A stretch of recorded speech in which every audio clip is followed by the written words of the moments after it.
First one, human glossary. So here I'll have 18 different key terms that a lot of people are asking, and I'll explain what they are. So this gives you a very good foundation, and also you don't have to watch like 1,000 different videos to understand what I'm talking about. Firstly, token economics. I mean, that's the course we're doing, right? So token economics, some people also call it tokenomics, some people term it crypto economics. In general, it's really the economics behind the token design, because all of these token ecosystems are ecosystems, and then there are economic concepts behind it. So specifically what we're going to talk about are the different design aspects from an economics point of view to create your token ecosystem. Crypto economics. So that's slightly different. Crypto economics is an overarching term, so like an umbrella, and you've got token economics that's under crypto economics. So crypto economics includes token economics, which is the token ecosystem. It also includes the economics behind your blockchain platform. So we're going to dive a little bit deeper into both of them. So this is just to give you an understanding that they are different, and later we'll explain why they're different. Game theory. Every time someone says, the first time when token economics, this term was out, people say, okay, it's all game theory. What's game theory? Game theory is really just an analysis of behavior, or rather an analysis of decision making. So when we are making decisions, there are a lot of things that goes through our head, and how do we come to this decision? It's all part of game theory because we analyze how decisions are being made. So in a more economic sense, it's really the different models and mathematical models to come out to this decision. So this is something that game theory is about. We have some game theory in token economics, but it's not just purely game theory. There are a lot more to token economics than just game theory. Market design. Market design is one of the pillars in token economics, and you'll see that in the big framework later.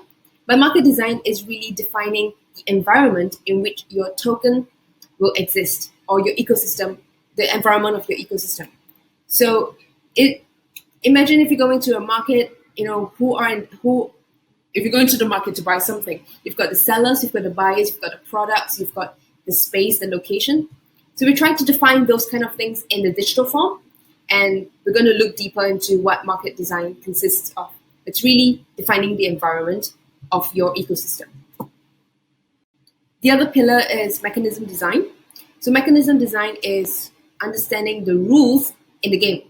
So in the buyers and sellers example, in the market, paying £5, you get X amount of bananas. So that's a rule of the game. When you pay something, you get something. There are also a lot of other rules like no cheating, no stealing. There are other rules in the games, and what we're going to look at is what kind of rules are we going to apply or create or define in a digital ecosystem and decentralized ecosystem. So that's the key difference. It's decentralized, so it's quite interesting to look at it. Monetary economics. Monetary economics is it's interesting because it's part of a big picture of how money is being managed, and people like to confuse tokens with money. Well, it's not really true, because there are a lot of different functions of a token. The three primary functions will be a currency, which that is money, and then you've got securities, which represents part of an asset, and you have utility. So they represent a way for you to get into the network or to use the platform or get access to the platform. So it's utility. Monetary economics is really just how money is being governed. And in the real world that we have today, we've got central banks. Central banks is like the big boss man. Big boss man that's kind of related to the government. So you have the Bank of England in UK, you've got the Fed in US. So they're like the big boss that will give out different policies or different actions. And then you have the commercial banks below. They have to listen to what Mr. Big Boss Bank says. And this is something that we want to analyze, especially when we're talking about cryptocurrencies, because there are a lot of policies or a lot of mechanisms, mechanism design again, a lot of mechanisms that can be built in place, that can be embedded in code, or just different forms of governance. When we talk about monetary economics, we talk about two different things. You've got monetary policy and fiscal policies. These two are the main, like the right arm and left arm of monetary economics, because the central bank uses these two policies to really affect the changes within the ecosystem or economy. So an ecosystem can be a country, can be a company, can be like a digital platform. Even everyone on Instagram is in an ecosystem. Airline miles, the miles, it's a form of token to use within the ecosystem, which is the airlines and its alliances. So when we talk about monetary economics, we talk about this two, monetary and fiscal policy. Monetary policy is really just changing the supply and changing the inflation interest rates. So that's how we can affect changes within how people behave in the economy or ecosystem. Changing money supply will be stuff like printing more money, reducing the money. In the central bank world, after the 2008 crisis, we had quantitative easing. So that means the US government was just printing a lot of money. So printing more and more and more cash. In the crypto world, it could be burning or creating more tokens to increase or reduce the supply. Then you've got inflation, interest rates. So interest rates is more with central bank. I have not seen many projects playing with interest rates yet. They do play with inflation rates, but not so much interest rates.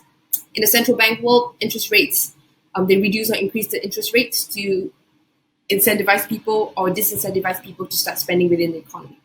So that's something that we'll also talk about in the next few videos. We talk about specific things regarding the design of tokens. Fiscal policy is just two things. It's government spending and taxes. So government can spend more and then it creates a multiplier effect, and it really helps to boost the economy. So for example, after the Great Depression, the government started spending more because of World War II, and this really helped to kickstart the whole economy to be running again. Or you can look at taxes, so increasing or reducing taxes. Like the US recently reduced taxes for just reduced taxes in general, and that's good for individuals, but you also have to look from a different perspective of a welfare analysis, because reduced taxes means the government has less money. They have less money to also invest in different kind of welfare.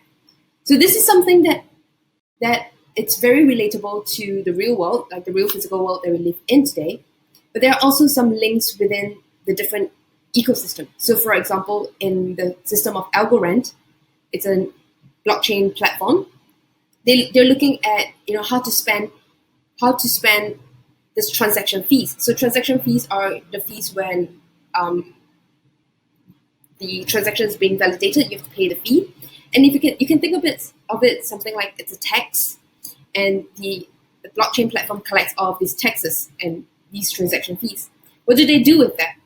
So if you look at how fiscal policy runs, when the government gets more taxes, they can also give out more subsidies or more social welfare and increase the welfare system within the economy. So what Algorand does is that it redistributes the taxes out to the people within their ecosystem. So that's a few different things to consider and how to apply the real world economics into the crypto platform. Something that's also related to game theory is called Nash equilibrium. Nash equilibrium, to put it very simply, it's a state where you don't want to change. So if you change, you don't want to change because Nash equilibrium is a state where it's a steady state. So you have no incentives to change, because by changing your position, you don't gain anything better, or you're not better off. So to help you understand, so for example, I've got chocolates, and a steady state will be, it's Sunday, it's 11 a.m., I'm in bed, watching movie, eating chocolates, drinking tea. That is a state that I like to be. And by changing the state, I don't want to change the state because I won't be better off. That's the highest happiness that I have on a Sunday at 11 a.m. So that's a steady state, and that's Nash equilibrium. Don't quote me on that when it comes to economics, because in economics term, Nash equilibrium has to involve a lot of mathematics, but you get the idea. The idea is really a steady state where people don't want to change, don't want to move, because they are better off by staying at that state. So this is something that's very interesting when it comes to game theory. It's linked to game theory because game theory is analyzing decisions, right? And if we can analyze the decision and come up with an outcome that everyone is in this Nash equilibrium, in this steady state that they don't want to change, we know that when we have these options and these decisions to make in this setting, the outcome is the Nash equilibrium because people are the happiest at that state. They don't want to change. And this is something that's very good because when we have the steady state, we can analyze that and probably make better policies, better rules, or just analyze what will happen after everyone reaches steady state, which is Nash equilibrium. You also have this thing called a Schelling point. So Schelling point is a point that people just naturally tend towards without any communication. So if I were to tell you, next week, meet me at the metro station in New York City at 12 p.m. And then I don't tell you anything else, which station will you go to? You can put the comments below and we can see if everyone gets it right. So the majority of people would say the Grand Central Station. And that's just something that happens naturally. You don't have to communicate that. People just do that naturally. And this is a phenomenon. It's like a behavioral phenomenon that this economist called Thomas Schelling found out, and then he named it Schelling point. It's also called a focal point, depending on what textbook you use. How is this applicable to crypto platforms then? If I were to tell you, I've got one very long chain, I've got one small chain, and you have a block to validate. You can either add it to this chain or add it to this chain. Which one will you add? You can also comment, you can put a thumbs up for the long chain and a thumbs down for the short chain.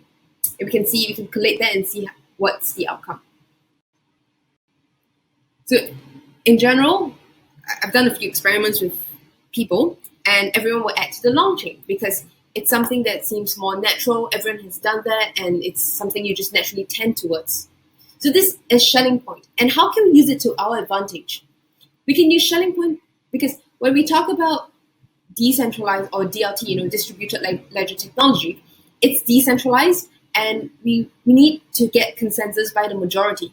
And one of the easiest and most straightforward way to get that is to get a natural consensus via the Schelling point where everyone just tends towards that. And that's just going to be the chain. So that's how we get the long chain. People just naturally tend towards that and build onto this chain. We also have something called a resolution mechanism. I'll be talking about, so some of these key points or these terms will be shared in the token economics framework at the last section of this session. So one thing that is there is resolution mechanism. So resolution mechanism, as I mentioned, we have to make decisions based on the majority and we have a decentralized ecosystem. So when there are a lot of issues coming up, how do we resolve them? So you can think of this as something like governance, you can think of this as something like consensus, but there are a lot more to resolution mechanisms. So for example, different kind of codes baked into the smart contract. You have your different, you can even have TCRs, token curated registries, as a resolution mechanism. So for example, token curated registries are basically decentralized voting results. So if I were to ask, where is the best fish and chips in the whole of UK? Then people can start voting by staking their tokens, and then I can have a very nice curated registry of the different kind of fish and chips outlets or restaurants, and that's a decentralized way of resolving the problem because I can say, okay, ABC is the best fish and chips, but then based on the list, a decentralized list where people stake their tokens, you can see that maybe it's not true. So that's one of the methods. And then we come to incentives. Incentives is pretty much something you're rewarded for, and incentives. When we think about incentives, we just think about it's going to be financial incentives, but no, there are also a lot of non-financial incentives that can be applied in your ecosystem. Behavioral economics. I think behavioral economics is very interesting. It's a new school of thought of economics that came out pretty recently compared to the entire history of economics.